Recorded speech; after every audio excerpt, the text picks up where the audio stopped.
One time I was translating for His Holiness 17th Karmapa in India, and His Holiness said that if you tolerate such action from anyone, then that's not patience, and that's not compassion. He said, he gave even the example, like some people say, if someone hit you on the left cheek, you should show them the right. He said, that's not very compassionate action. That's not really a practice of patience.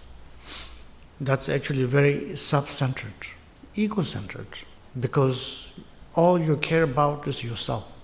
You're trying to practice tolerance, you try to practice patience or something like that, love, kindness, whatever you think. You're trying to practice that, but you don't care about that person's karma. You don't care about that person's path or transforming that person's negative actions and habits. So you're kind of encouraging that person to engage more. Like this aggression. So at the end, that person's path is going down and down, while your path may be going up and up, right? Because you're being more tolerant, more maybe patient, you think, what have you. So he said, that's really ego-centered. So I always thought that's the best answer for us. That, and to add to that, in my view, there's no real sense of love there. If you really love that person, then you should care for his happiness. And when you encourage that kind of habit, then actually you're making him more and more impatient, more and more unhappy. So at the end, that's not really an expression of love towards anyone. So therefore, Karmapa said, if someone's trying to hit you, what you should do is you should stop him. You should hold that person's hand.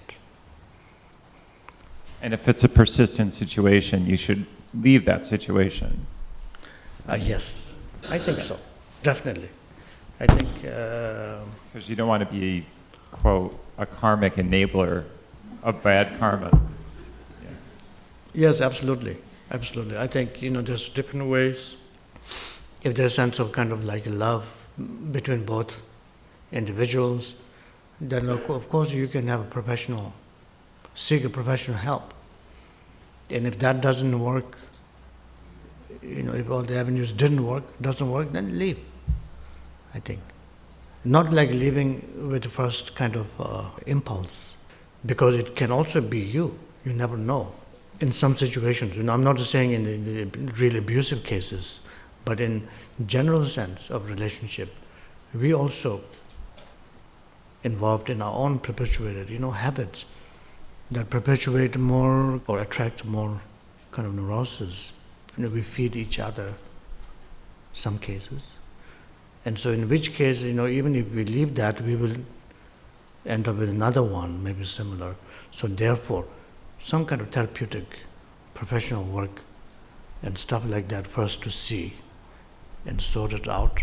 And if there's really problem there, then leave. Okay. All right.